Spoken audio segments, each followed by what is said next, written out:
Hi, welcome to the tutorial on how to do ANOVA. Specifically, we are looking at One Way ANOVA, perhaps one of the most commonly used type of ANOVA. So in ANOVA, there are two types, with post hoc comparisons or with planned comparisons. You use One Way ANOVA with post hoc comparisons because you are exploring the data. You don't have a strong theory to start with to say the relationship between the variables. So you are doing the analysis in ANOVA, and then you will go through the results to know where the differences are. And remember, for ANOVA, your independent variable is categorical or nominal. Your DV is continuous, but you can have multiple groups. You can have 3 or more groups. But in t-test, you only have 2 groups. So this is a situation. We have a data set on the digital training for the elderly. We're still using the same data set. The difference is this time you have 3 different modes of how you delivered the digital training for the elderly. 0 as online, 1 as face-to-face, and hybrid of face-to-face online as 2. And you can see that the data that this 0, 1, 2 has been added as the grouping category. So this grouping category becomes the independent variable, which is this one. Right? So the grouping category is just 0, 1, 2. It has no particular meaning, just 1, 2, and 3. So what we want to do here is to answer this question: does the mode of digital training affect the elderly training skills or not? Okay, so let's go to our digital literacy pre and post data set, which I've already opened here. So this is the key part of the digital training mode is 0, 1, 2. You have to be very careful with how this 0, 1, 2 is being coded. Looking at the variable view, you can pay attention to that variable, digital training mode, okay? This is the most important.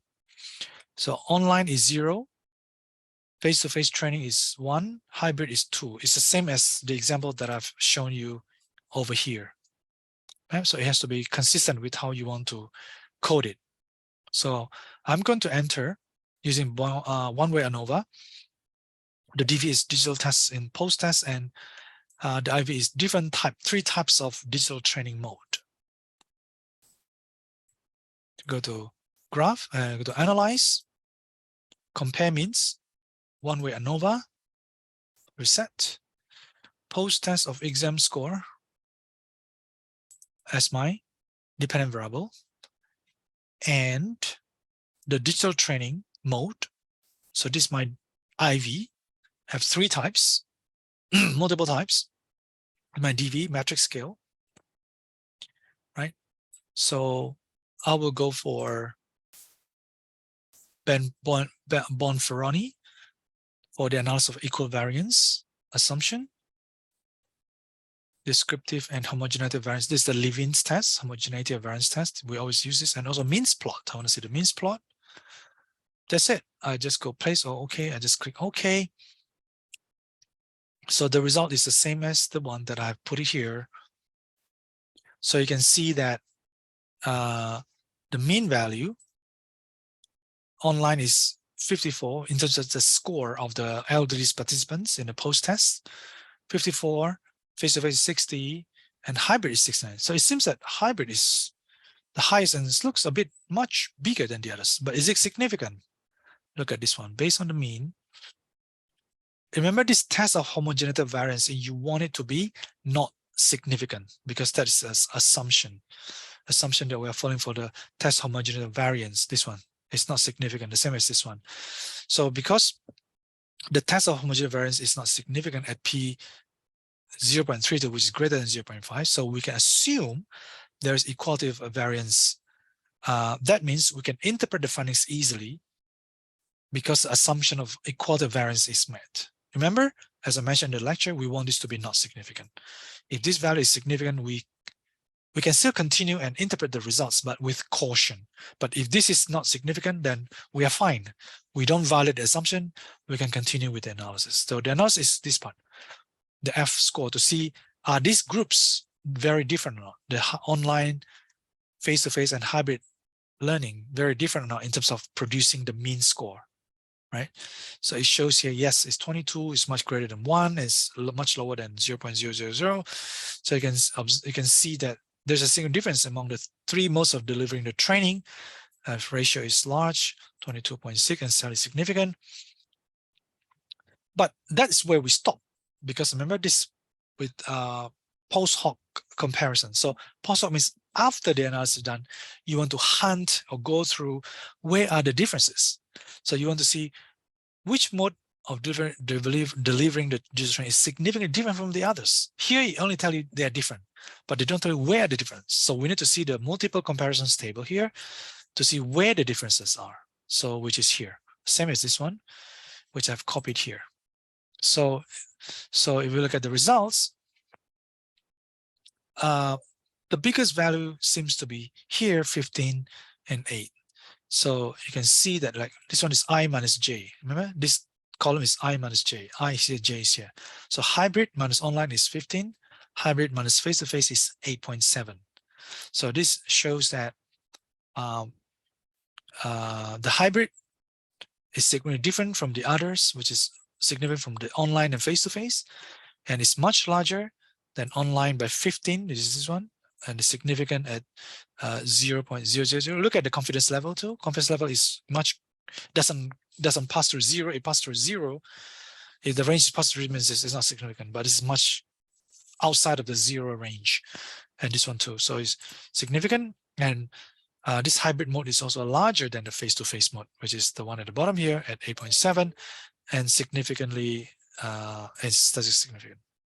So that's the and then also the means plot will give you this result, which shows that hybrid online is the highest in terms of the score, the mean score of the participants over here, right? So you can write a conclusion.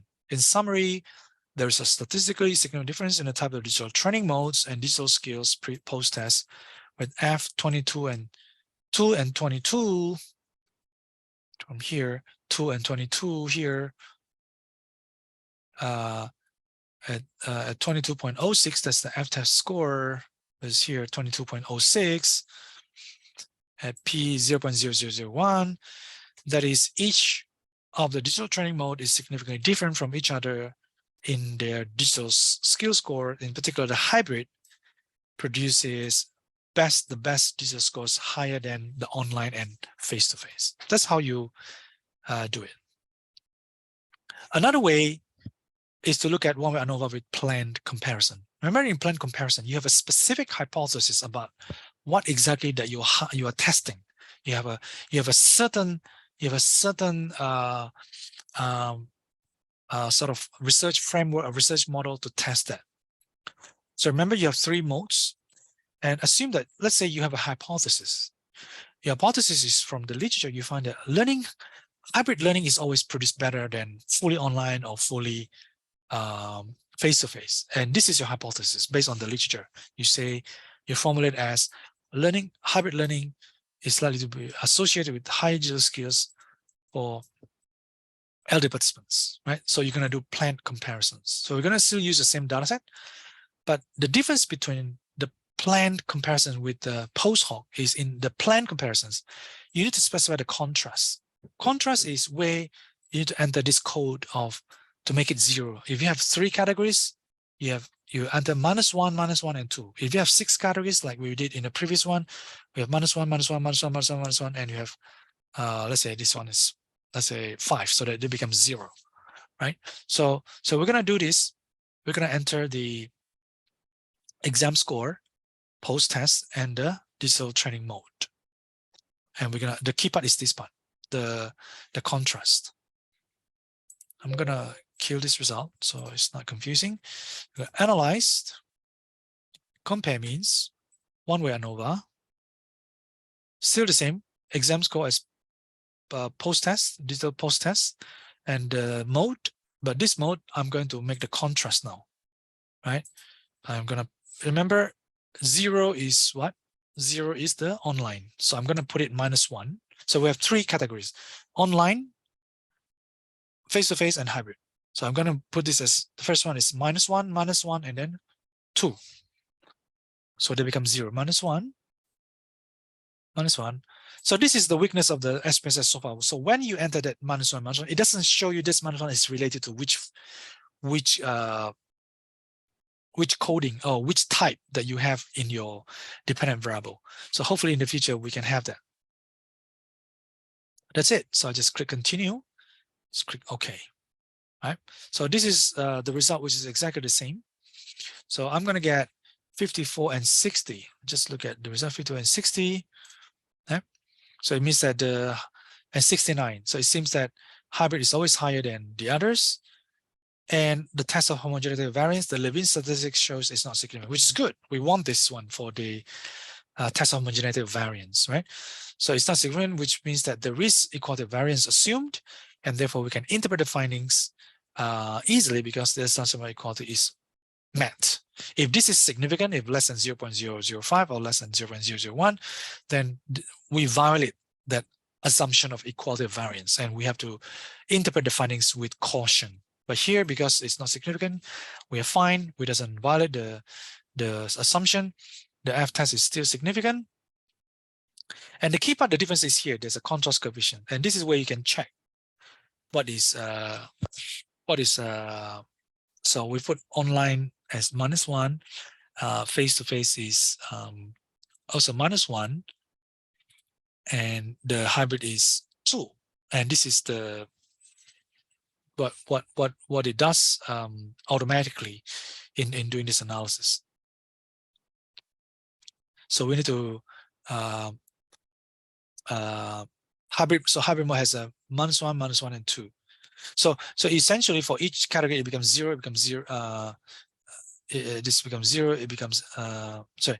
This becomes 0 at the end. But when you shoot -1, -1, and 2, we want to see the total effect of this one, which is contrast 3. Don't worry about this. So the key part is we know how to enter the contrast coefficients, and we got the results. And because our results is here is not significant, so we assume equal variances, and this is the contrast. The exam score of each participants after pursuing the program is significant. So we can say there's significant difference among the 3 types of training modes in all interventions. And if you look at for multiple comparisons, this one and this one, the result is very similar with the previous one that you did in the post hoc comparisons. So this mean difference I minus j, which is I minus j.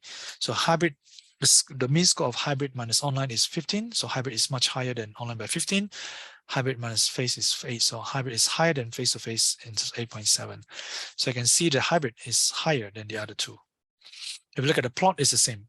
Hybrid is also highest. So you can say in conclusion that hybrid training is the positive associated with digital training score and significant is, and it support the hypothesis that hybrid is likely to be positive associated with digital training skill.